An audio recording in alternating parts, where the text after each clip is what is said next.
Transhumanisme. Évolution technologique ou quête spirituelle? Cette analyse se plonge dans le débat entre les diverses voies spirituelles et le transhumanisme, mettant en lumière les nuances et les divergences. Elle examine comment ces perspectives abordent l'évolution humaine, la quête de la transcendance, et les implications éthiques. Diverses voies spirituelles offrent une riche variété de perspectives sur l'existence humaine. Elles considèrent souvent la transformation spirituelle comme un processus intérieur, ancré dans des pratiques et des valeurs traditionnelles, s'opposant ainsi à l'approche externe du transhumanisme. Transhumanisme. Évolution technologique ou quête spirituelle? Le transhumanisme, axé sur l'évolution technologique, cherche l'amélioration humaine par des moyens scientifiques. Contrairement aux voies spirituelles, il met l'accent sur la transformation physique et cognitive à travers la fusion avec la technologie plutôt que par des pratiques spirituelles traditionnelles.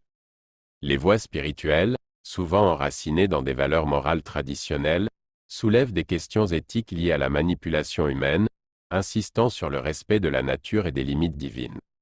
Le transhumanisme, quant à lui, doit faire face à des interrogations sur les conséquences éthiques de la modification humaine radicale et de la quête d'immortalité. La diversité des voies spirituelles contribue à la richesse culturelle et philosophique de la société, souvent favorisant la coexistence pacifique des croyances variées.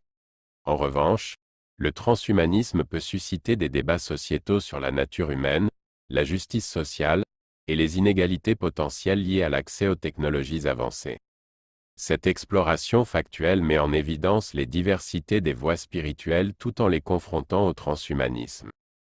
Les voies spirituelles se concentrent sur la croissance intérieure et le respect des traditions, tandis que le transhumanisme privilégie l'évolution externe par la technologie.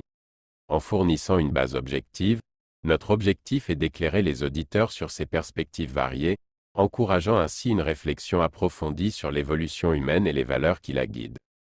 Patrick Apprend intervient. Ici je veux ajouter. Le transhumanisme souhaite et travaille à l'immortalité de l'homme. Qu'en est-il de l'âme?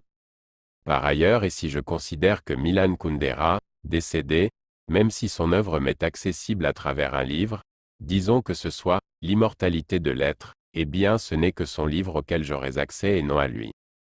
Donc, si j'accède à la mémoire d'une personne à travers une mémoire incomplète ou pas, ce ne sera pas la personne.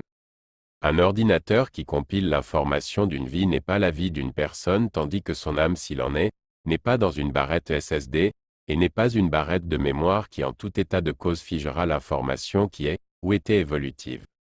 Aussi bien que l'intelligence artificielle n'existe pas au niveau 3 tel que défini par les standards, l'immortalité n'est pas informatique selon moi. Encore un mot. Toucher un mur ne garantit pas l'accès aux maçons. Et vous qu'en pensez-vous? Laissez votre point de vue dans les commentaires, nous serons heureux de vous lire. Chers auditeurs, nous espérons que cette vidéo vous aura appris quelque chose et intéressé. Si ce n'est déjà fait, vous pouvez vous abonner, actionner la cloche pour recevoir une notification à l'occasion de la sortie de notre prochaine vidéo ou podcast. Enfin, un pouce en l'air nous aide à nous faire connaître tandis qu'il nous encourage. Merci. À tout bientôt.